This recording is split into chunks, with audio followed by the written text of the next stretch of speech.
மாடு வடிவில் நான் ஒரு மனிதனடா. அதுதான் இந்த சிவன் கோயில் ஃபுல்லு மாடாது. உடலாகப்பட்டது மாடு கூட்டின்னு அலையுது. எங்கன்னா ஒயிச்சுன்னு ஆசையில் மாட்டி அங்காடி நாய் போல் அலையுது இந்த மனித இனம். இங்கே என்ன இருக்கும், அங்கே என்ன இருக்கும், இங்கே என்ன இருக்கும், எங்கே போனாலும் ஒன்றும் இல்லைடா.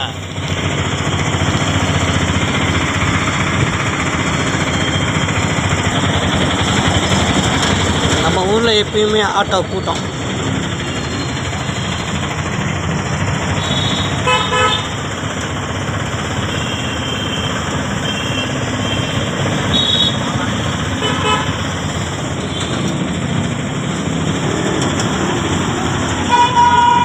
நம சிவாய்.